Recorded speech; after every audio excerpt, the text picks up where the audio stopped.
as winter's hitting, Lord, and we just pray that you just have your hand on all these people, Lord, and just show yourself to them, that if they don't know you, they come to know you.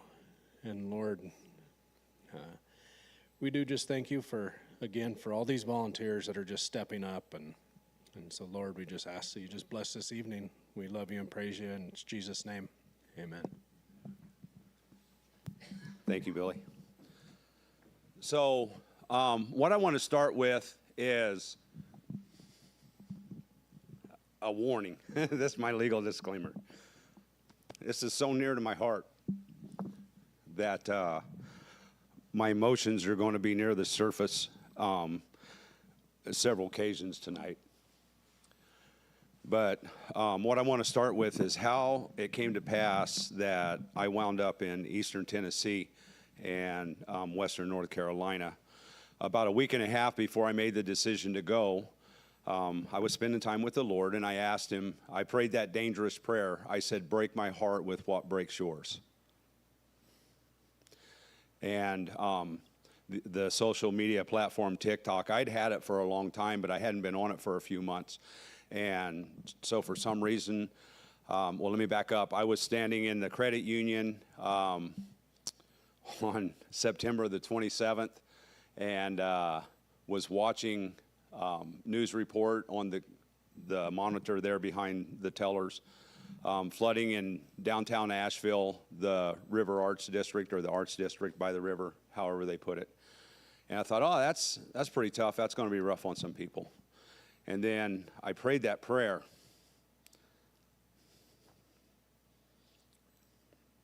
And for some reason, I got on TikTok and found out what was really going on back there. And the Lord had my heart all twisted up. And that was one of two things that happened before I made the decision to go. The other one is that I'm self-employed. I do a ranch handyman, exterior handyman service. And the Lord blesses me that when I schedule jobs, they happen. And that week, 2 jobs fell through.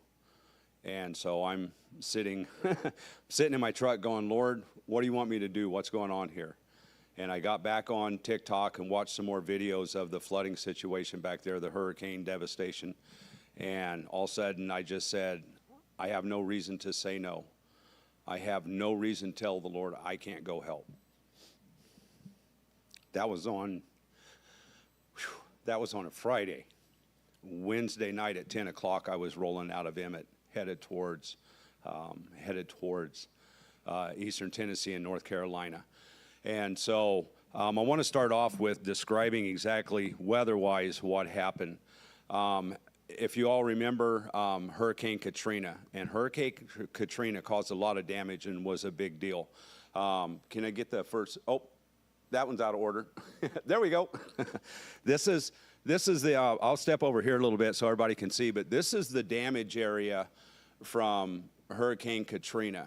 So it's Louisiana and Mississippi and Alabama, part of Alabama, and you know that was the catastrophic zone for Hurricane Katrina. I couldn't find the same type of picture for Hurricane Helene, but I did find a radar picture, and this is what it looked like. Now remember, Katrina was here, here, and here. This is the size difference between the two hurricanes. Katrina came in as a Cat 3, Category 3 hurricane. Helene came in as a Cat 4 when it hit landfall. And then this picture right here, great satellite, side-by-side comparison. Katrina's up there. You see the Gulf of Mexico. Helene's down here, and the Gulf of Mexico's in there somewhere. So just wanted to illustrate. Katrina says the diameter of the storm was 400 miles. Helene, 822. So that gives you an idea of what happened when this storm came on land and what everybody was faced with. Okay, next slide. Where are we? So when I decided to go, there's a gentleman that I got to thank, brother of mine, David Montgomery. I mentioned this in our men's discipleship, and Sean kind of perked up, and David perked up, and So David was real instrumental in helping me get things prepared. The Lord opened the doors, and we did a donation drive here in Emmett, and the community was amazing. This is the trailer that I went to Eastern Tennessee with, and it doesn't look like much, and I'm glad that I'm not pulling that down the road right now, because I'll have to admit that trailer was overloaded. To the point that, next slide. So like I said, I rolled out of Emmett about 10 o'clock at night. This was 1 o'clock in the morning on that stretch over by Snowville. For those of you that don't know it, for those that don't, it's just a flat area kind of between Idaho and Utah. There's nothing out there. There was a rest stop. I pulled over 1 o'clock in the morning, and I thought, well, I'll check my tires, and I found this. And so I was like, okay, no biggie, got a spare. Got the jack out, was putting the spare on. I looked at the other tire and saw this, and realized that, oh man, I can't even pull back on the interstate. And so I jumped on my ministry page on Facebook and put it out there. Yeah, I kind of started the video out with something like, well, when you're on the Lord's errand, the devil's going to mess with you. And that's kind of how I felt about this tire issue. So what wound up happening was, despite all the efforts to get some help, I called some emergency roadside service outfits, and the only one that was willing to come out was going to charge me over $400 for a tire for the trailer. And I was like, no, I don't think we're going to do that. And so I actually had to wait until 8 o'clock in the morning when Big O in Tremont in Utah opened, and it was 57 miles away. So the owner of the Big O is Jason, great guy. Told him what I was up to. He's like, okay, man, we're going to get you taken care of. And I said, if we can get this trailer to your store, I'm putting 4 new tires on it. I said, the only problem is I've already used my spare, and this is what my other tire is all about, and I need a tire. And he said, I'm shorthanded, and I can't just have a guy run you a tire. He goes, let me call you back in a couple of minutes. So he calls me back, and he says, I'm getting a little creative. I said, go ahead, what do you got? And he said, a customer of ours came in to air up her tires, and she talked about how her husband is an Uber Eats driver, and that he really didn't have a scheduled day ahead of him. And so the Uber Eats driver, and holy smokes, I feel bad because I forget his name. He drove the 57 miles with a spare tire, and I went to put it on, and it was the wrong size rim. And so, we got to talking about it, and the style of axles that the trailer was, it worked out that I was able to just go ahead and limp with one tire on that side, the 57 miles to Tremont. Jason's guys jumped right on it. Everything worked out. He squared up with me, and the other thing that helped me was Sean's here in attendance tonight. But when this happened, and as soon as Sean saw my video, he called me and he said, give me the DOT numbers off of that. So now I know what to look for on a tire, right? If you get a vehicle or a trailer that you're not familiar with, you can look at the DOT number and figure out, do we need to worry about tires? So anyway, I got on my way. I lost 9 hours of travel time because of the tire hiccup, but we got on our way thanks to these gentlemen and the Lord, and we continued our trip.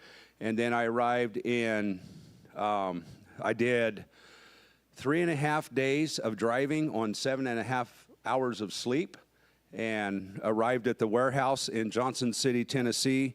Had already established contact with one of the brothers out of the Calvary Chapel, Tri-Cities, which is the Johnson City church, and they met me at their warehouse, the warehouse they were using for supplies, and we got most of them unloaded, and everybody went on their merry way, and I spent the night in the front seat of my truck again, but I did get more sleep because I didn't have to get back on the road. So I think I got 4 hours sleep that night, which was really cool. And so they went ahead and, next slide, yep, we just started unloading stuff. This actually, I believe, was the next, this was on Monday.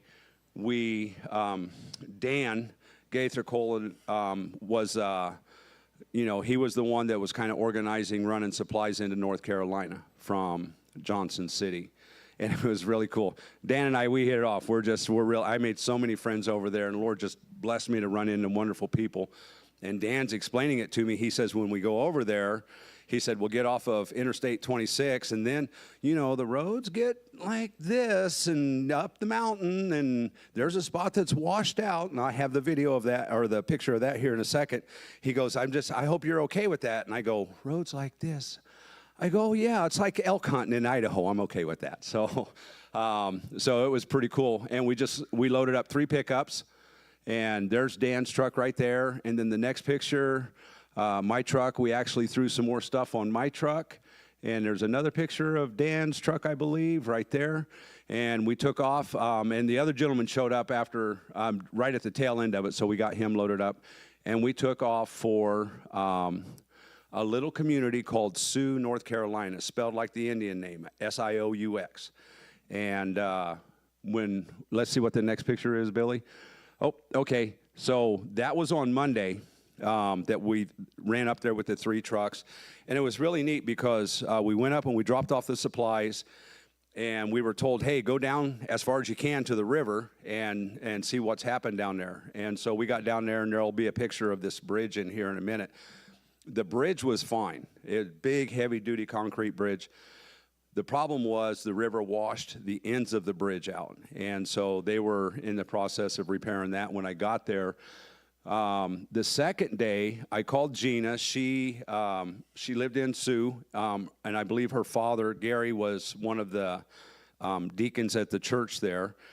And I called Gina, and I said, okay, I got time today. What do you guys need? Tell me what you need. And she goes, we need propane. And so I went to Walmart, and I bought $350 worth of bottles, went back to the warehouse, loaded up what bottles they had with a Blackstone and a couple of 5-gallon bottles, I guess. And then I took off back over to Sioux to take these supplies to them. Go ahead. So the next few pictures are going to be some of the damage from over there. Massey Ferguson tractor is a perfectly good running tractor before the flood hit. And I guess it's good that it didn't wash it away, but as you can see, it's just inundated with debris and sand. Okay? This is the washout road. Now, you see what the creek looks like now. The creek originally, I'll come over here, this was originally the creek bed right here, and it just ran along the side there. And they had enough water that it undercut the bank, and you can see it took out both lanes of the asphalt. That house right there, the way you got around it was you dropped into their yard, and you came up that dirt road, and then you popped back up on the road over here.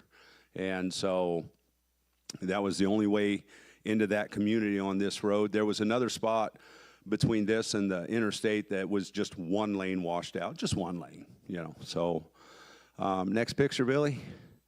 Here's the bridge. So if you take a look at the right-hand side of the bridge and this end of the bridge, completely gone.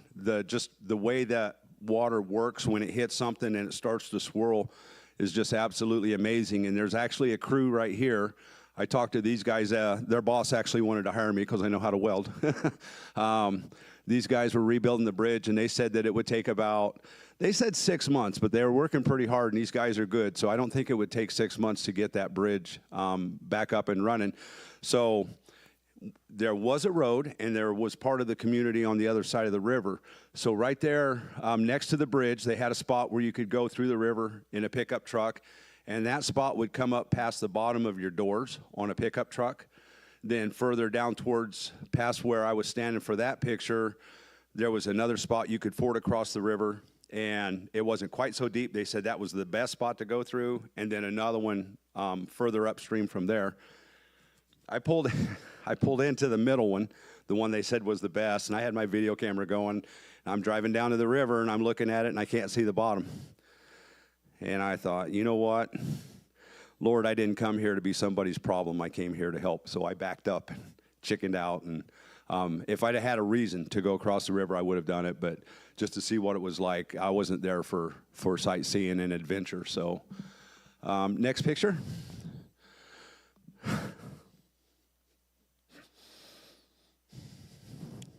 They had 2 houses get swept away in this community. That's their church. And it got flooded. It didn't get destroyed. But they can't use that church.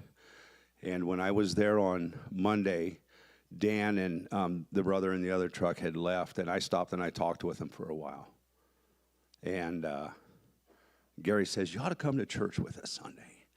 I said, "Absolutely." He says, "We hold it outside. It's over there." And the weather had been pretty nice. This day it was cold and cloudy and windy. And this is a group that's doing one of the songs. But I heard people in this church family stand up and praise God for his goodness and for the blessings that they had in their lives. And I'm just like, the destruction. And at this point, they're still without power. Back this way from where the church was being held, I'm not sure if it was Red Cross or another organization. They had big trailers set up, one for restrooms, one for showers, and one for laundry. And the sheriff's department was very prevalent out there. I don't think I ever saw less than like 10 or 12 sheriff's deputies at one time. And the four-wheelers were coming in and out all the time with supplies, and they just had their routine set up. People would go in and get the list, and they'd bring it back, and people would just start running supplies out to the community. And the trucks would be going across the river and help them out over there. But this was so humbling, absolutely humbling, in an area where we live, where nothing's wrong, and we find reasons to complain. And these people's lives were turned upside down, and they're praising God. Okay, next picture. Okay, so Erwin, Tennessee was my first exposure to the damage from the hurricane and the floods. And this right here, you have to read this because you're not going to believe, or it's hard to believe what I'm about to tell you. But it says, on a normal early October, late September day, the average water flow of the Nolichucky River is 500 to 700 cubic feet per second. During the flood, it was 90,000 cubic feet per second, 160 times normal. And I try to tell people, okay, that's kind of hard to envision, but right here we have, it's right here, this side, the Payette River. And we have a flood marker, flood stage marker, that goes to 14 feet. You're going to see the pictures that prove the evidence. When that river came through, it was between 30 and 40 feet above flood stage. Okay, next picture. And this is the good example right here. This gentleman's name is Jeff. He's a deacon at this church. And where you see the gray brick on the wall, they had a fellowship hall right there that got washed away in the flood. Now, here's the amazing part. You see on the sanctuary windows, where the top of that screen panel is, that's where the flood line was, or right there in the middle of that. So that's 10 feet, about 10 feet above where we were standing in that parking lot. The river is off to this side and down another 20 to 25 feet. And I was talking to Jeff about it. We were standing in the parking lot. I'm looking at the church building, and I pointed that out. And he goes, "Oh, yeah, so Interstate 26 came in, and there was an off-ramp to go into Erwin, Tennessee, and we're looking up at the off-ramp." And he goes, "You see the guardrails at the off-ramp?" And I go, "Yeah." And he goes, "The water was 3 feet above those guardrails." So just massive, massive amounts of water. Next picture, Billy. When I first got to Erwin, I parked by this house, took this picture. The river flow, of course, you can see is coming from this direction. And the river, again, is another 25, 30 feet below me. And this was, among other things, there was a slab where a shed, some kind of metal building had been, and then a lot of other debris. And I didn't realize, I mean, it's like I'm trying to soak this in. That's a lot of water. That's a lot of power. And then I came across, I think it's this picture right here. The next one. Okay, this is the bridge. Again, an idea. I'm looking down on all of this, and then the bank drops down from there, and this is the debris piles up against the pilings of the bridge. And the hard part is there was a huge loss of life in this catastrophe. And we're going to talk about that a little later. But spots like this, everybody's so focused on the rebuild right now that they're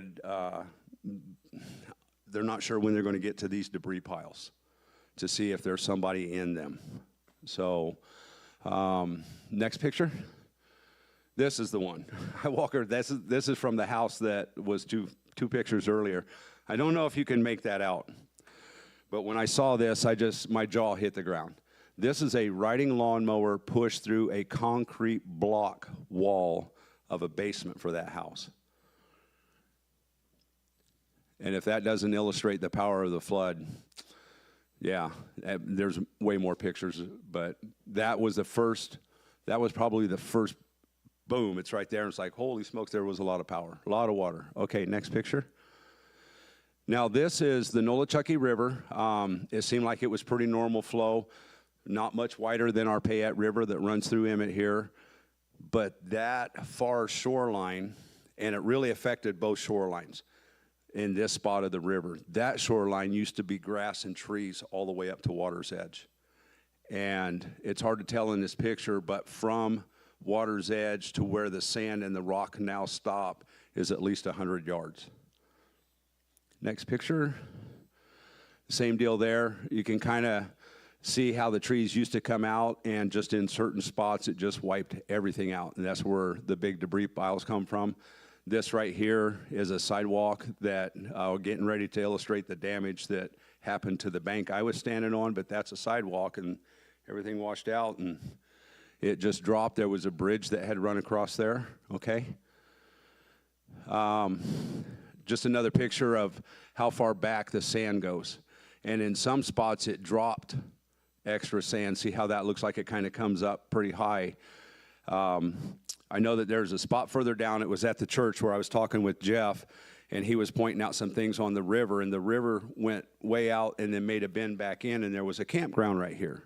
Trees and whatever, and sandy beach, and used to have a log cabin for an office. That's what actually took out their fellowship hall on the church, was the log cabin floated through the trees and hit their fellowship hall. But Jeff pointed out to me, he said, you see the sandy beach down there at the campground? And I go, yeah. And he goes, it's 20 feet higher. Because as the river comes around this way, it creates an eddy and drops whatever's in it. And that beach at that campground had come up 20 feet.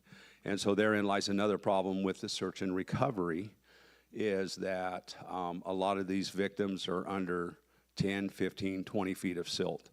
And the fear is that some of them will never be found, but they have and I won't go into it right now, we'll touch on it a little later, but so on that side, it dropped some sand and tore out trees and grass. On this side, it sheared the bank, and it was a 20-foot drop. And it's hard to see it right here. I wanted to go grab a tape measure but I didn't want to step on that concrete because I figured I would become a victim at that point. But yeah, it's just phenomenal. And then if you look, it looks like a white building at the very right-hand side of that picture. That's the hospital. And that actually made the news because there were about 50 people, staff and patients, trapped on the roof of that hospital, and they thought they were going to lose those people. The building was going to go during the flood, but they got them all off with a helicopter. Came in with helicopters and picked them off the roof. Okay? Okay, so that was Irwin. That was me just kind of introducing myself to the shock of what had happened. After, Tuesday I ran the propane bottles in. Wednesday, I got connected with a gentleman named Curtis Gentry, just an amazing, amazing man. And he said, yeah, he goes, I need some help. He goes, we're tearing apart, we're gutting out this house. The gentleman's an old veteran, and it's him and his dog. His name's Jack, so I call him Mr. Jack, the gentleman, not the dog. So these are some of the building materials that we had for Jack's house. And I got a story to share with you when we get to the next picture here. So, let's see, I'm trying to figure out where I was in Jack's house. This was kind of like the back room. Okay, so when I was tearing all of this out, over here on a middle wall of the house, there was a chimney that went from the floor up through the roof, and the rafters went up quite a ways. And then to this side of that chimney was a half chimney, and it didn't go all the way up to the roof. It was kind of weird. I couldn't figure out what they needed that for. Got the half chimney tore out, And then Curtis told me, he said, hey, he goes, we got a floor crew volunteering to come in on Saturday. So we have to get the tall chimney out before Saturday. Well, this was on Thursday. Not this picture, but he was telling me this on a Thursday. And so I was pulling nails and getting it all cleaned up for the floor crew to come in. And I looked at that chimney, and I was like, all right, Lord, you've helped me do tougher jobs. And Curtis told me, he says, I'll get you a couple laborers because this is going to be a hard one. So, you know, old stubborn Marine, I got up on the roof and I started at the top, and an hour and a half later, I sent Curtis a picture and I said, hey, the chimney's out. He's like, what? Right, the old guy. But this is a beautiful depiction of the Lord's timing. The floor crew was supposed to come in on Saturday. Their job on Friday canceled out, and they showed up Friday. And if we had waited till Friday to take the chimney out, it would have held them up. And so just time and again. Yeah, the blessings. All right, go ahead. So amid the devastation and the heartbreak and the loss of life, you got to look, when your days are dark, you got to look for the slightest ray of hope. And I got sent, Curtis had moved me to another house to tear out some sheetrock and cabinets, and this chicken and this duck showed up. And they wanted to hang out for a little bit. And so I thought, you know what? Okay, put a smile on my face. I took a picture of the chicken and the duck. Next picture. This right here brought tears to my eyes because I had never been exposed to something where the volunteer effort was so great, or at least in demand. And being a guy who likes to be somewhat organized, I didn't think about the support side of the volunteer service. And I was working on Mr. Jack's house, and this gentleman rolls up in this car, and on the side it says World Kitchens on it, World Kitchen Center, World Kitchen Service, something like that. And he goes, are you hungry? And I was like, yeah, a little bit. So he brought me a hot lunch, a banana, forced me to take the sandwich because I knew I wasn't going to eat it. But it was really humbling. And just a really funny story about that, he showed up every day that I was there, the 3 days that I was there, and there was a lady from a Baptist church like an hour after him, and I kept telling her, you got to show up earlier. I'll take your lunch if you show up earlier. He's just Johnny on the spot. So, again, just being blessed. Everybody's helping everybody, and somebody goes, oh, I'd like to go help, but I'm too old or I can't this. The opportunities to serve, even if it's in a support-type volunteer effort, are needed. They were greatly appreciated. Take care of the volunteers so the volunteers can take care of the work. Okay, so it was interesting how all this happened. A friend of mine in Nampa owns a horse rescue, and she had found a group of veterinarians that were coordinating using helicopters to fly feed and hay into a area back there called Black Mountain. There were still roads that you couldn't get up, and pretty isolated, and there were still people with livestock, horses and cows and such. And so they were flying hay and feed into the area, and Mandy had put her name on their volunteer list because they wanted people with horse experience. Then she calls me, she texts me, and she starts asking me about the area, so then I called her, and she told me what was going on, and I said, well, you know my horse experience, and I'm a ranch handyman, if they can use me, you know. And so she put us on a three-way text with one of the veterinarians, and the veterinarian said, can you go to Barnardsville? And I said, I'll go wherever you need me. And so this was Barnardsville, and I wound up relocating to Barnardsville. And let me back up real quick. When I got to Johnson City, and I slept in my truck the first night at the warehouse, I almost forgot this, and I can't because Greg and Kathleen, just wonderful people. Went to church the next morning and met this wonderful couple, Greg and Kathleen. And as women will, they're more along, the guys are like, oh, I'm going to volunteer, and we're going to, hey, what are you going to do, And the women are like, are you okay? What are you doing? Da, da, da. And she asked me, she said, where are you staying? And I said, well, last night I stayed in the front seat of my truck, but I'm okay. She goes, no, we have an extra room at the house. And so for the week that I was in Johnson City, Lord provided me a place to stay there. And then Dr. Bretz asked me if I could go to Barnardsville, gave me a name, Amber Carson, said she has a ranch, her and her husband have a small ranch, and could you get in touch with her? And I said, absolutely. And so this is one of the pictures I forgot to put up there. My fault, Billy, not yours. Before I left Johnson City, I called Amber, and I said, hey, I know supplies are coming in, and you guys might be okay with that kind of stuff, but I said, is there something coming in that you need that's not coming in? And she's like, tools. Rob, everybody's shops and garages got washed away, and how can we rebuild with no tools? And so when we did the donation drive, there were financial donations made as well, hence the $350 worth of propane. And so I went to Harbor Freight, get the bang for my buck, right?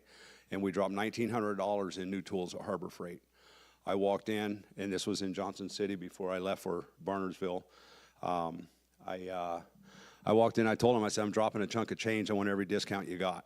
And they worked with me, walked out of there, 3 shopping carts full of tools. And so made it up to Barnardsville and met Amber. Her son Cal and I, we took the tools from the trailer, took some totes off my truck. We put the tools on the truck, and we started driving around. I mean, I didn't even unpack bags or nothing. It was like, let's drive around and get some tools delivered. And so that was a huge blessing. This is one of the jobs I did in Barnardsville. This is a 4-stall barn. It was built by the Mennonites and then brought into this ranch right here. And they built the foundation. The bottom frame of the barn was 6x6s. And the owner has horses, and they kept hitting their hooves on the board. So they went through. I mean, it's just like, we'll just cut those out of there. The barn's not going anywhere until Helene happened. Moved this barn about 70 feet, and they needed to move it back. The guy that was the shed mover, he said, I'm not touching it until we get those doors braced up.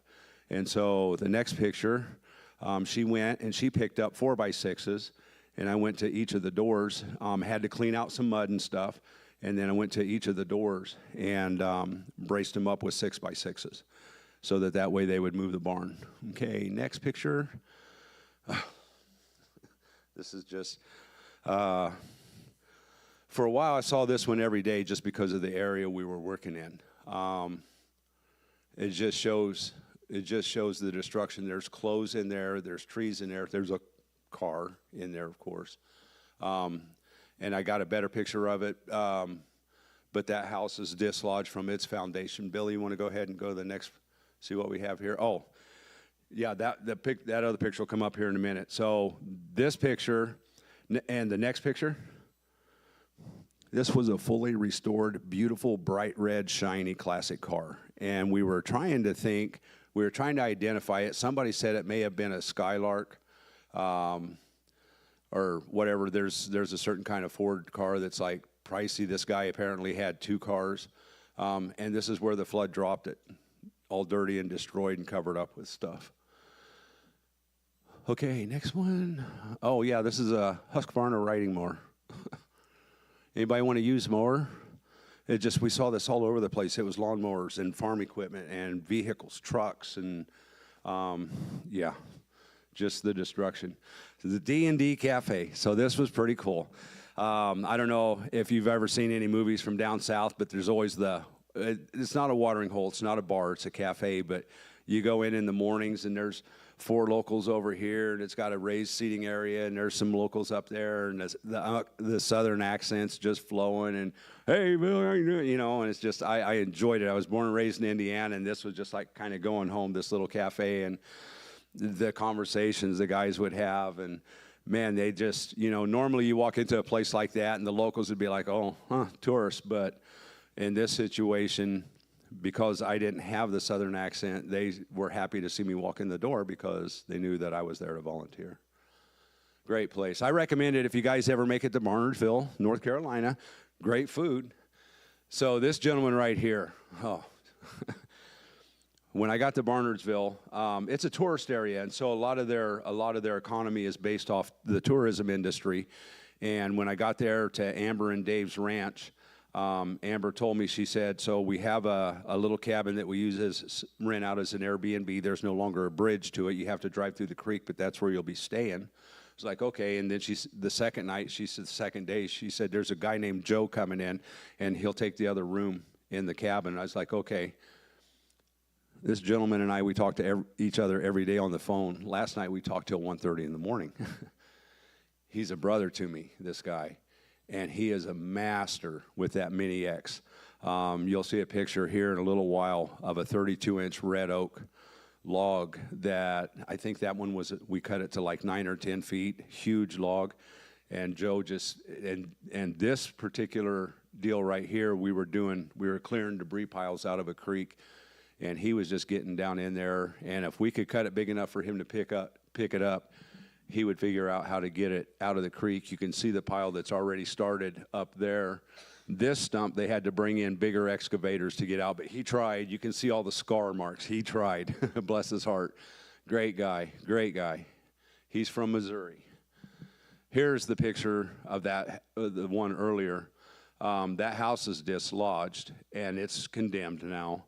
And then, kind of that's a different car. I just noticed the wheels. That's a different car. Okay. Anyway, another damaged car. The nice thing is this is the Barnersville area. Stony Fork road goes up in one of the hollers. And they in this particular little valley, they didn't lose any life. Everybody was able to get out. Now, this is one of the things, and I have the video on my phone. Wasn't sure if we were going to be able to do videos continuing up the road. This way you get to Stony Fork, and it's a holler, and it goes up the mountain. And at the top of the mountain, Logan Ball and all of his family live up there.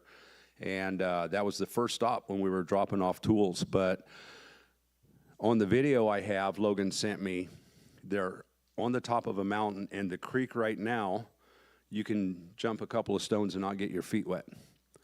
He has the video of the creek washing away his grandmother's house, coming apart. Just unbelievable.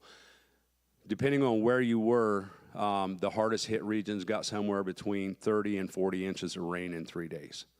And what would happen is the water would start washing everything down. Then they would get a debris pile in a creek. It would dam it up until it couldn't hold it anymore, and then that's when you got the walls of water coming down. It was pretty horrific. So we had a tire issue when I first started off, and then about 3 weeks in, I had a water pump issue. But the water pump didn't go out, it just broke.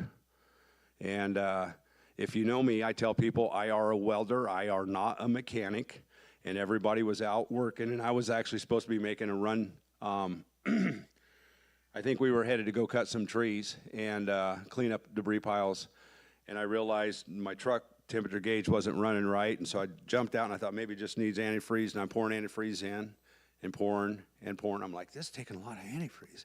And I look underneath, and as fast as I'm pouring it in, it's running out at the bottom. So Amber's husband, Dave, bless his heart, let me use his truck and run to Weaverville, picked up some antifreeze and the new water pump. And yeah, I mechanicked on my truck when I was in North Carolina. I hate it. I won't mechanic on anybody else's vehicles. So this is Tony. This guy taught me a lot about running. I mean, I knew how to run a chainsaw, but this guy, he does it kind of about half of his time making his living, he runs a chainsaw. But as you can see, this huge debris pile and broken lumber and big logs, and we found these 2 birdhouses that had survived the flood in the debris pile when we were pulling apart. It's amazing what it will destroy, and it's amazing what it won't. Okay, next picture. Again, looking for the silver linings, the bright lights amongst all the darkness.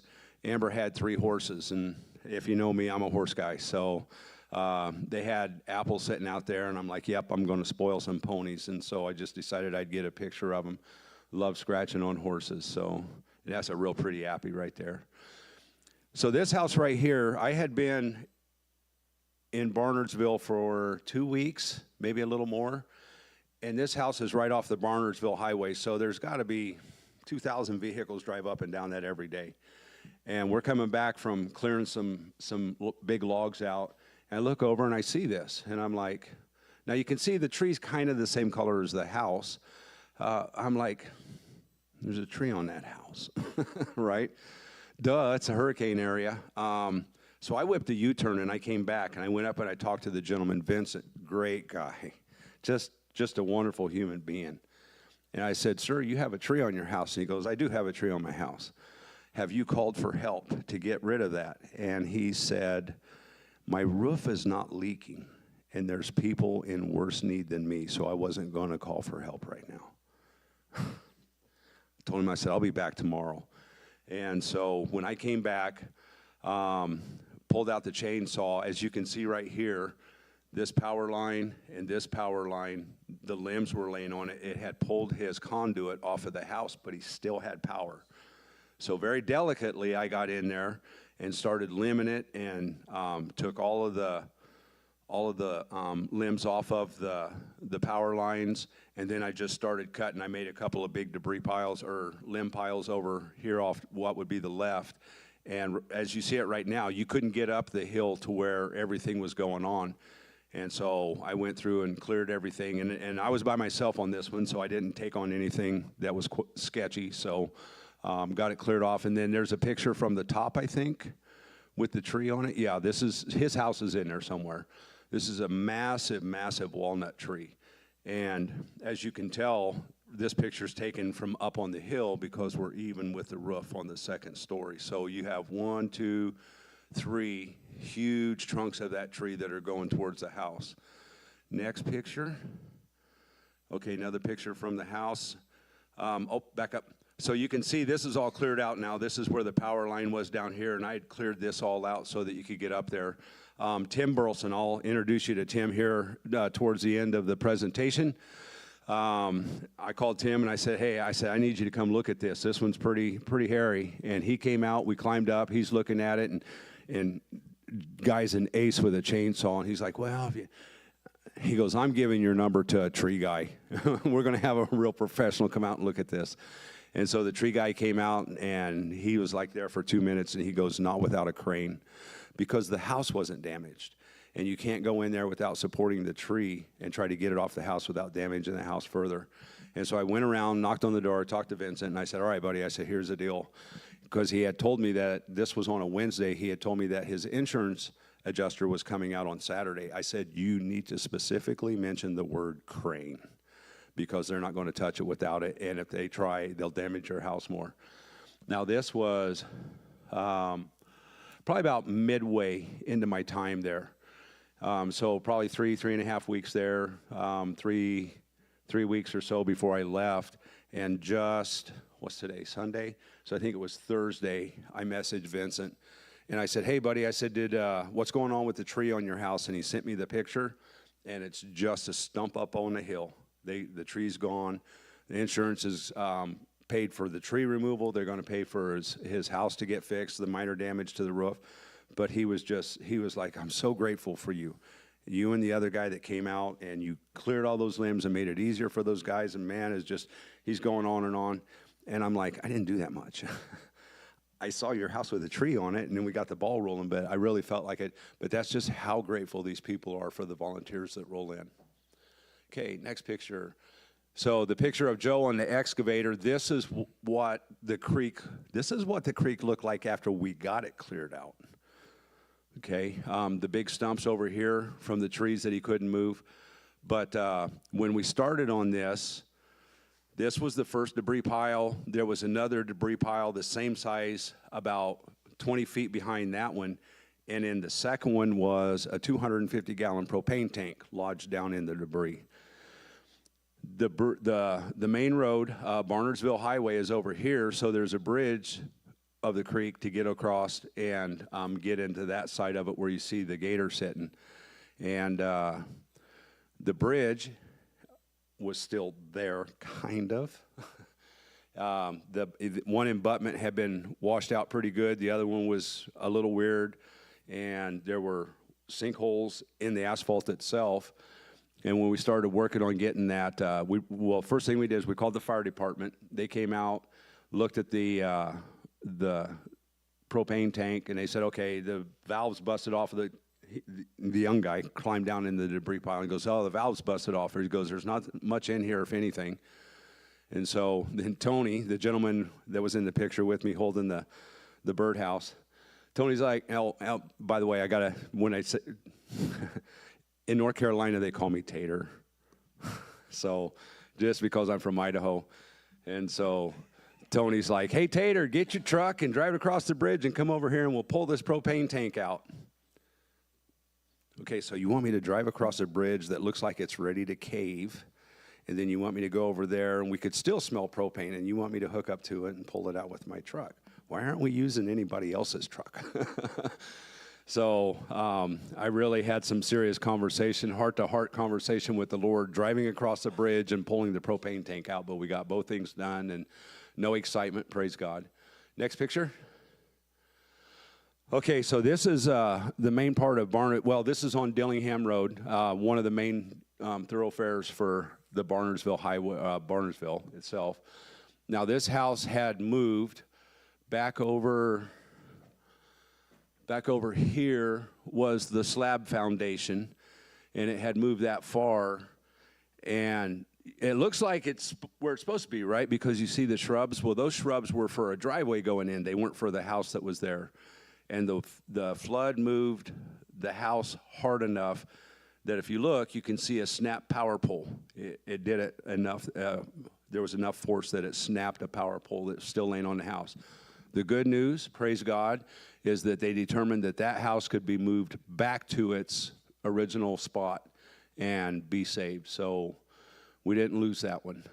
Just so you know, a couple of numbers that I have here in comparison with Katrina, there was $125 billion worth of damage and 1,392 reported deaths. That was Katrina. Helene is working closer to $200 billion in damage. For some reason, the government is being really not honest about the death toll. There's, last I heard, 426, because a young lady that I have a picture of, a friend of mine, she talked to a lady just this week whose son is missing, and she didn't know how to report him missing. So 426 that we know of. But I spoke with, you know, you can go, oh, I heard this or I heard that. I spoke with a gentleman, and I met his SAR team, Search and Recovery, Danny Wolf, amazing man. And I said, Danny, I said, I'm going to ask you some questions, pretty direct here. I said, because people are going to want to know when I go back to Idaho. And he said, okay. And I said, the death toll. He goes, what about it? And I said, they're saying like 230 something. He said, no. I said, I've heard 10,000. He goes, no.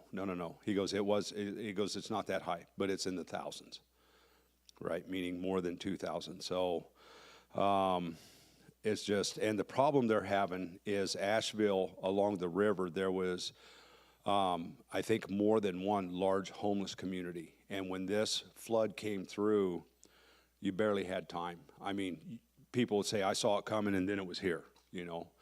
And so there's so many people that, well, Danny said this, like, they're still doing search and recovery, and we'll talk about that in a minute. But Danny said that, he said the first week was easy.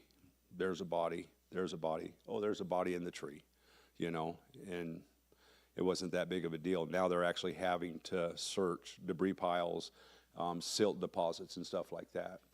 So, you know, it's, there was over 125,000 homes destroyed or condemned because of this flood.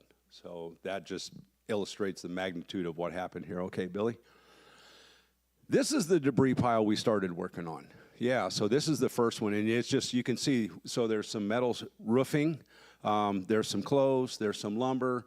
Again, back that way there was the propane tank, and there's 2 birdhouses that we recovered, and we really wanted to find the person that owned those, because that would be so cool to get those back to them. But this is a creek, and, you know, this is, down here's the water flow. That's normal water flow. You see this red barn back here.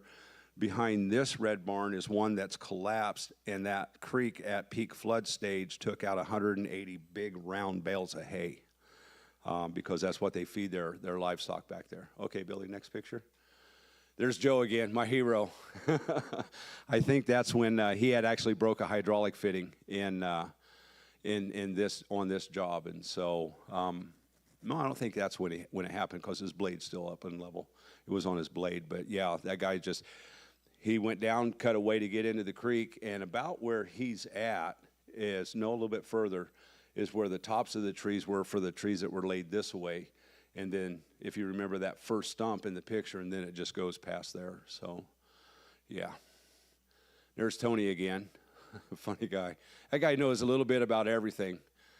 And just ask him, he'll tell you. You're like a teenager. No, he's a great guy. He's a great guy. Okay, next picture. And there, he found the first birdhouse, so I had to put that in there. He's like, hey Taylor, look at this. I was like, oh, man, okay. And then I found the other one, so it was pretty neat. Okay, next picture. Yeah, there's me not working. There's Tony working. I think I was admiring that piece of metal sheeting, but this is just, you can see we've done already quite a bit of clean out. We cut, Joe pulls it out, so. And by then, I'd already got my feet wet, had my hiking boots on, so I didn't worry about it. Here's another illustration. You know, you can see how high the debris is up in the trees. And here's the creek. This is one of the creeks. This isn't even a river, way down here. So just, yeah, I still can't wrap my head around it. Okay, next picture, Billy.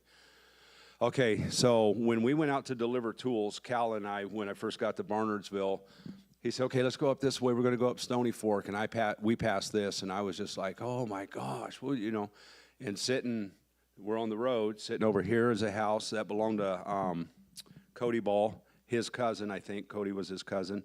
And then Cody's in-laws were over here, probably 75 yards between their houses. And this mudslide came down right between their houses. It took off a front deck post on Cody's house and flooded his garage a little bit, took out his garage doors, I think. Didn't touch his in-laws' house. But here they were, the flood was coming, and they're at the back of the house watching the creek. And they're like, oh, we're okay. I mean, literally, even as high as it came up, they're like, we're okay. And then all of a sudden they hear this rumble, and they walk out to the front. And if you see way up there, you'll see a bare spot. That's about a third to a half a mile off of the road, and that's where it broke loose. And massive logs, huge boulders. And the original flow of this mudslide was going this direction, and there's 4 or 5 houses back over here, Tim was telling me, but it jammed up and created a dam and diverted the slide down this way. So there was, other than the little bit of damage done to Cody's house, there wasn't, no loss of a home or anything. 1,900, just in North Carolina alone, 1,900 reported landslides. And they're still doing a whole lot of repair. But Tim, God has anointed that man for the work that he's doing. And just blessing him with connections and people that know people. And they had a big crew come in from North Dakota that builds the big grain silos. And Tim brought them up here, and they had one of those huge mining dump trucks, a couple of big excavators, a bulldozer, and some skid steers. And I think it was in 7 days or so, give or take, they had this all cleaned up, hauled off. All of the debris came up alongside the road. A FEMA contractor, they were great. Those guys were great. Big bin trucks with grapples, and they were picking up debris piles and wood piles and stuff like that. So, yeah, those guys from North Dakota knocked that out. It was pretty cool. Spruce pine. Okay, so coming off of 26, you got to go, 10 or 12, 15 miles to get to Burnsville. I never clocked it. And then it's about 19 miles to Spruce Pine. Spruce Pine, just like a lot of places, got absolutely hammered. Next picture is a really cool picture. I think, yes. So where I took the picture of the depot with Spruce Pine on it, this is across the street. This is just a little street that has businesses. It's like a little historic. It's not very big, but it has a little historic district. And again, the river's off 100 yards that way and 20 feet down, literally. And they marked it. And I love what it says. This is how high the water rose. We will rise higher. It's the spirit. These folks back there are just amazing people. And then up past Spruce Pine is where there's a little community called Newland. Next picture, Billy. So when I got to Newland, I was driving around there, and I seen two things that just absolutely I had to get a picture of. on the other side of this is the entrance into this campground. You go across the creek. There's a bridge there. It's safe. And I drove in, and I came this way, and big RVs and big fifth wheels. You could tell that they'd been jostled around by the floodwater. And then when I made the U-turn to come out of the campground, I saw this. And if I understand this correctly, I think I did have Doug up there verify it. This campground lost 3 people, and one of them they found in this car. Okay, next picture. This is the one I've been showing everybody. My assumption is that this is a truck by looking at the wheels on this thing. But it's really hard unless you spend time standing there staring at it, trying to determine whether or not this is a car or a truck. Here's the amazing part of the picture. You see that little creek in the background? That's what did the damage.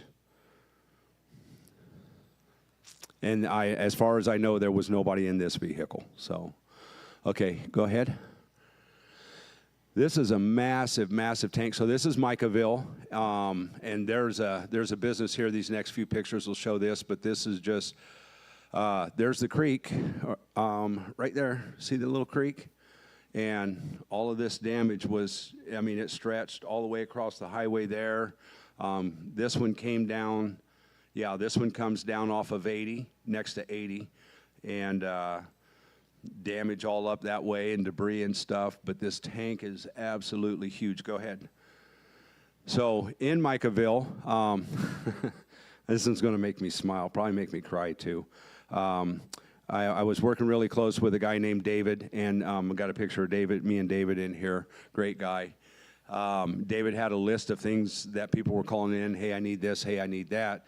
This couple right here, TJ and Crystal, they had some leakage on their chimney and some sheetrock damage around that.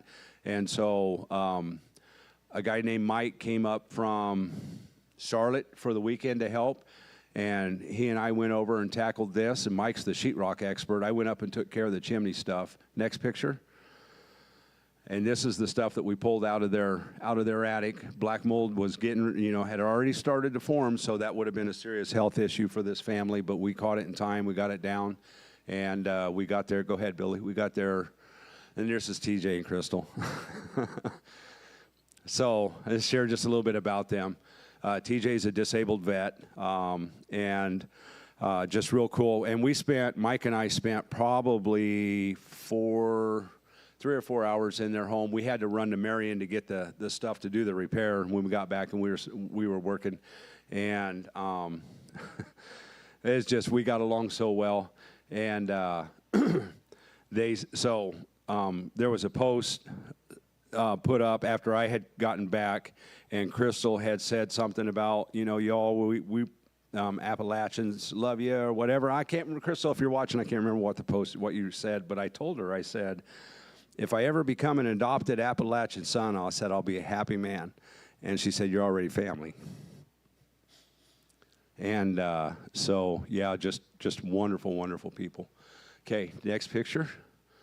This is Mike. Mike's the sheetrock guy, so he was knocking it out on that job for TJ and Crystal. Okay. This is David.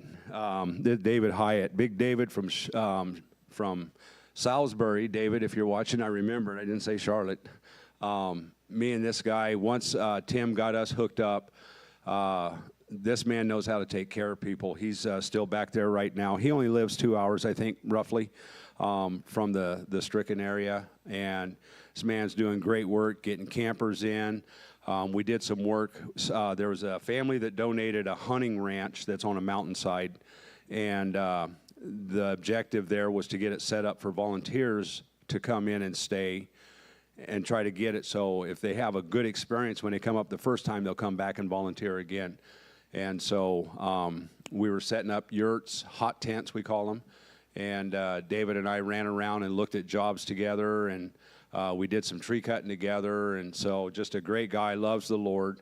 And, yeah, look forward to seeing him again. Okay.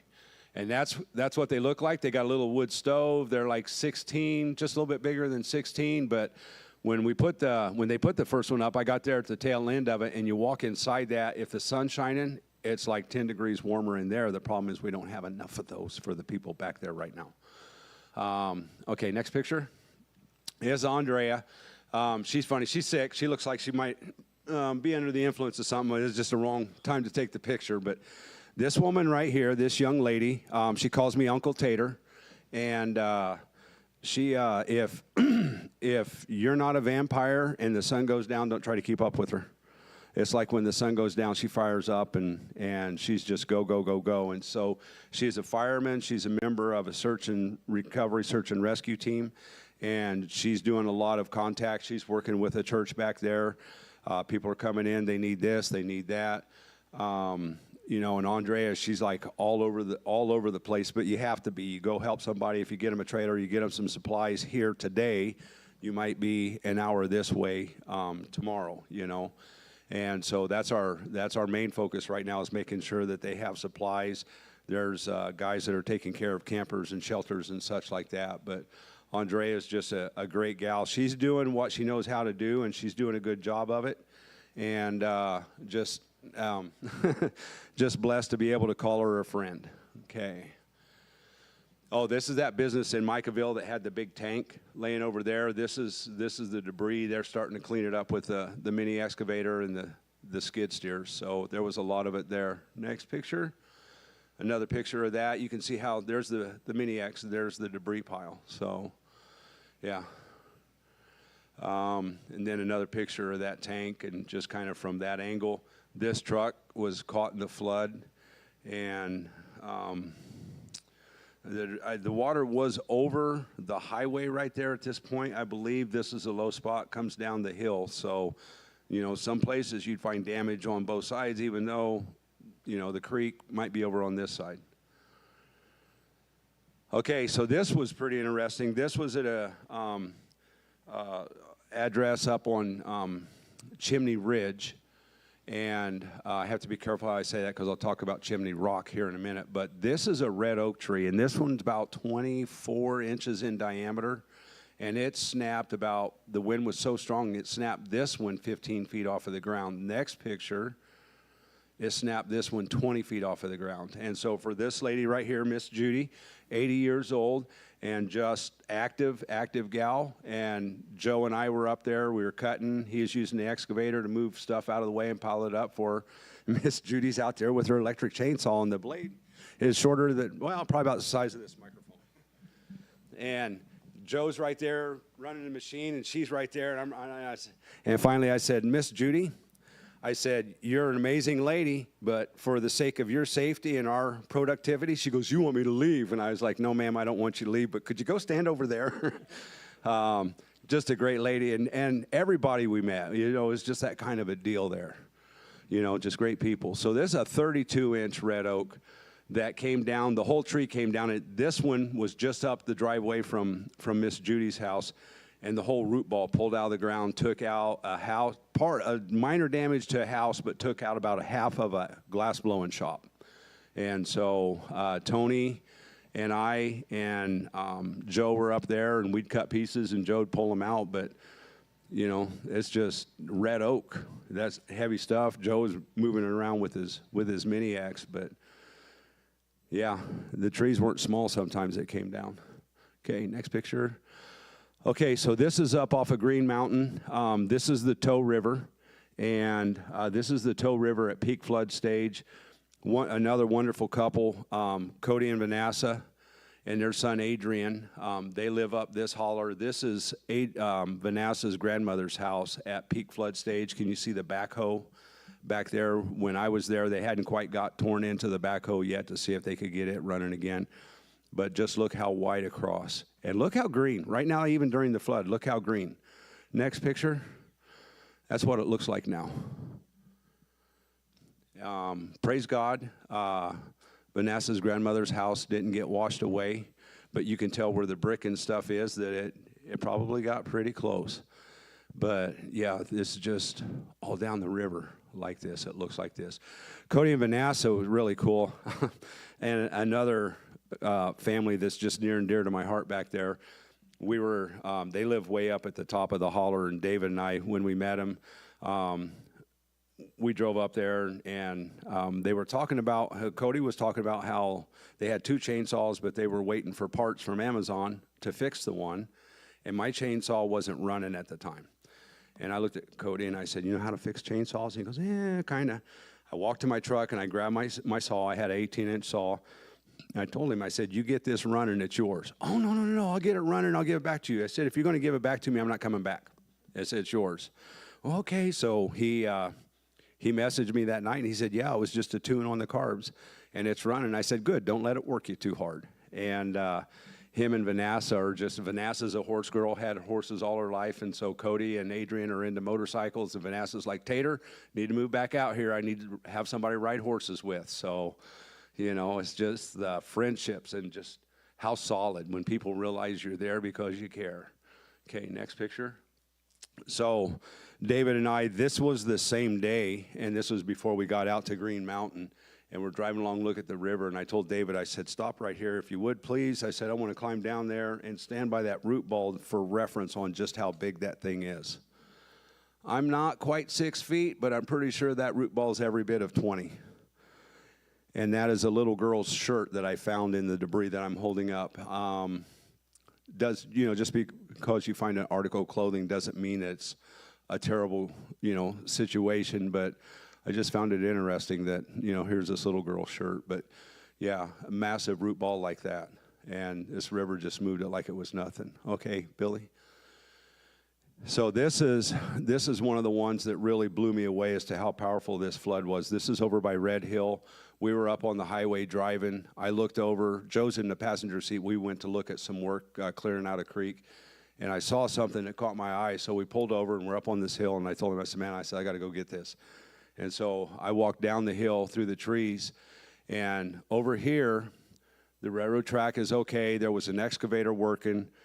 I screenshotted these next few pictures out of a video. Right in front of me, there's nothing under the railroad ties, but the railroad is still where it belongs. Then it dipped down, came back up, and then it dipped down here. Next picture, Billy. And from there, it went out to the middle of the river. Next picture. Actually, back up to that one, Billy, I'm sorry. And then you can see it comes over to this side of the river. And now the next picture. See how those railroad tracks are twisted like a roller coaster? If you know anything about railroad tracks, that's a lot of force. And miles and miles of railroad tracks. I think I have another picture of a set of tracks that's just kind of hanging in the air, still up there. Go ahead, Billy, next picture, please. Oh, that's the truck that's in a tree. That's not even close to sitting on the ground. That's up in the tree. I think that's an old Dodge Dakota, I think. The yellow X means it's been checked, but they didn't find anyone. So, okay, next picture. Another picture of the Tow River. The root ball that I was standing by, the truck, that train track issue. This was all the Tow River. And you can see the river's way down here. And you can see the best illustration, I think, is right there. See all the debris in the tree up there. That's just, again, 20, 30 feet. Now, the problem at Irwin was you had the South Tow and the North Tow combined and formed the Nolichucky that came into Irwin, Tennessee. And so you have one river running that high, and you have another river running that high, and it's easy to understand how the Nolichucky could be several hundred yards wide and 30 to 40 foot deep at that point. Okay, next one. Yeah, there's the one with the tracks just kind of hanging. They're not down in the river, but, and again, miles. I don't know how many miles, 50, 60, I don't know, but there are railroad track crews all over that place trying to get these tracks back up and running. But what they have to do is they have to bring in tons and tons, hundreds of tons of material to build it back out so that they have a solid base then to put the tracks back up on. Okay? Bakersville. This is Jeff's house. We got a call from him, and he said he had debris in a creek, and pretty steep hill too, and it came down, and it was starting to just, hit water. Didn't flow real hard through this creek on a normal flow, but it was starting to back up a little bit back here. And so Joe and Tony and I went over here, and we spent all of one day and the better part of the next day working on it, clearing it out. And the end result was this right here. There's the creek. and we got it so it would flow for him again. That white barrel's there. You couldn't even see it in the picture with all the trees in there. Now this is, again, the wonderful nature of these people. Jeff's wife comes home. She's a CNA, and about 3:30, I think, Jeff yells over to us, "Hey, y'all, my wife's making hamburgers and hot dogs." And we're like, and we don't want to take away from these people, right? So we're like, no, we're okay. Nope, she said, "You're going to eat." So we took a break, and it was, I think it wound up being hamburgers and coleslaw and some sweet tea, and I didn't go hungry there. These people are wonderful. Okay, and then across the road from Jeff's place, Dennis and Connie, and Dennis is a Marine. We got along about the same age, pretty close. Maybe he's a little older than I am, but we got along real well. And there's a creek coming down, and it was just, again, a mass of trees in there that would have caused flooding for him on that place right there. So we got in there and took care of it. Okay, so this is David and Jenny. The David that I ran around with, that we were kind of taking care of people, I can't remember if it was a phone call or what, but he said, hey, he goes, there's a family in Hudson, and they need some heaters and propane. And I brought him more propane than that. That's all I could hold in my hands. But I said, yeah. I said, I can run it to him. He goes, okay, it's like an hour away. Okay, so, but yeah, real grateful. Again, another disabled vet, wonderful people. They have a teenage son, and living in a camper, you know, and so... And this was when it wasn't even really cold yet, but they got a couple of buddy heaters and some propane, and as long as the supply hubs have the propane bottles, they'll be supplied with propane as long as they need it.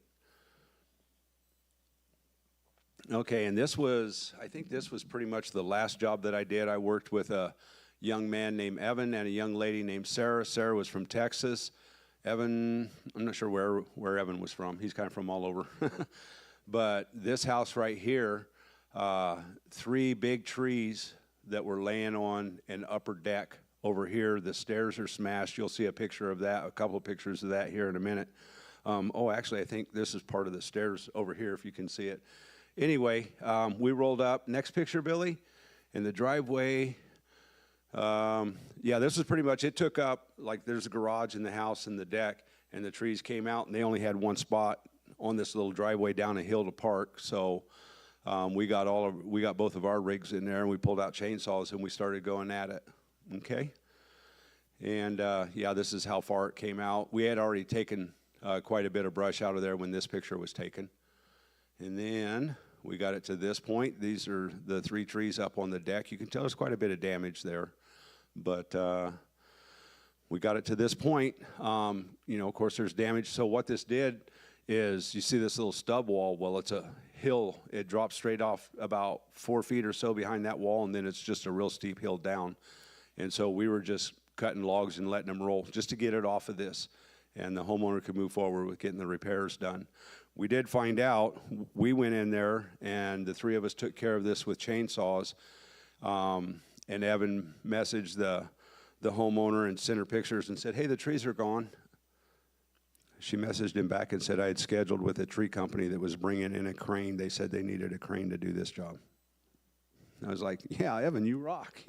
So we saved that homeowner probably $10,000 doing that like that. Okay. Oh, man, Jeremy. This guy's amazing. He is in, right now, Barnersville, North Carolina, and he has been there since before I got there. And he's building these tiny homes for these people that need hard shelters.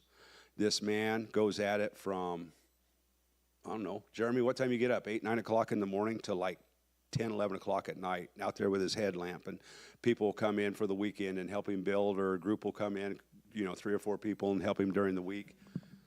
Jeremy's missing an arm at the elbow. Wait a minute, yeah, I think so. When I was leaving, we passed each other, we stopped on the road, and I reached out to give him 5, and he stuck his stub out there, and I was like, yeah. He says, Tater. So, great guy. He's just, he's knocking these sheds out, and, everybody's doing their part, and it's that whole starfish, on the beach thing, right? There's 1 million of them, and the little boy's like this, and the guy says, you can't save them all. He said, nope, but I saved that one, and I saved that one. And this man right here, he's an absolute stud. Okay, next picture. There's Tim. This is the one I spoke of earlier. He is, you know, if I met anyone over there that I would want for a dad, it'd be that guy right there. This man has the kindest heart, and he's hardworking, and he's fair, and he's direct, and you know, he has a plan, and he just gets it done. He is probably one of the greatest human beings I've ever met in my life. Grateful for him. Okay, so those were all pictures that I had taken. I got a hold of Andrea, the young lady that I had the picture with earlier yesterday, and I said, Andrea, so what's going on? I said, I'm doing this presentation. Wow, I'm running way over, aren't I, Billy? That's all right. We're almost there. So this is last week, from the week of the 9th to the 15th, and there's some things that we're going to see in here that are going to be pretty hard. So just bear with me. Next picture. Okay, so there's a house, and there's a house. This one, the one in the back slid and hit this one, and then this one hit that one, so they're all three jumbled together. One would think that they could go in, clean up the debris, and rebuild houses for some reason, and the land does not look that damaged. They're being told by the government that they'll no longer be allowed to put in a well or a septic system. And so they're being forced to negotiate to sell this land to the government. They really don't have an option. What are you going to do with land that they won't give you permits for? This is a tough one. And this bridge right here is still out. And Andrea said, which way is so there's the dirt road going up, and I believe it's back up in there. There's like 5 different homes back up in there, and these people have to, now mind you, it doesn't look that bad right now. The cabin that I stayed in across the creek at Dave and Amber's, the creek wasn't that bad. Joe sent me a picture the other day after they'd had just a couple of hours of moderate rain, and the creeks rose like 12 inches. Imagine what happens when this place, it's not uncommon to get 2-3 inches of rain, and up in these mountains, you know, there's a lot of places that still need a lot of work, but they won't be able to drive across this road at that point. They'll be stranded again. Just some more damage. This bridge right here, this bridge is out. Next picture. And this is a Virginia crew that's been contracted to come in by the state or FEMA, I'm not sure which. And this picture and the next picture just shows that, and this was last week, there still have the need for just all of this material coming in and the repair work being done. Years, it's going to take years. Another look at what, and she didn't explain, I think the creek is over there. But then again, just this is what you run into. What was once a pasture or a grassy area or a nice area is now just sand and debris in some spots. Okay, next picture. Okay, the one picture of the railroad tracks that I showed you that was just kind of hanging there, this is across the river. This is on the Highway 80 side. And this is that home that got swept away. The gentleman was in it. The thing that blows me away is there are structures to this side of that slab, and there are structures to that side of that slab that survived the flood. And for some reason, Mr. Lenny's, his home didn't, and he was in it when it went. Okay. So this is a SAR team, search and rescue team, and this is Danny Wolf. This is the gentleman, and he had 2 of these other gentlemen with him the night before I left. Actually, there's 2 girls in there, so it had to be these 2 guys. They came over to where I was staying. Andrea was there, and I got to meet these guys. And I was hoping to get, Danny's a busy guy, and you'll see why here in a minute, but you know, I was hoping to get time to talk with him on the phone and get some direct answers or get some answers to some direct questions, and he has no problem giving those. It's just getting the time to talk to him. But they're getting geared up, and they're getting ready to go out on a search and recovery mission. Okay, next one. Another picture of Danny. There's Andrea. They're on a lunch break. She said this is where they were on a lunch break, so they're cooking some soup. Okay. They've been blessed with a private contractor, Flight for Life, to help them fly along the debris piles, and they can cover a lot quicker visually with drones or helicopters. And this helicopter service doesn't charge them anything to pick them up and fly them along the areas that have been damaged to search the debris piles. Okay. So this looks like an excavator doing repair work. And if I played the video for you right now, you would see that this excavator is going through very slowly and gently. The cadaver dogs had made a hit right there, and they're looking for a body. Okay. And this white car right here, it's a pile of pieces of a car. It had to be cut apart. There were 4 family members inside this one.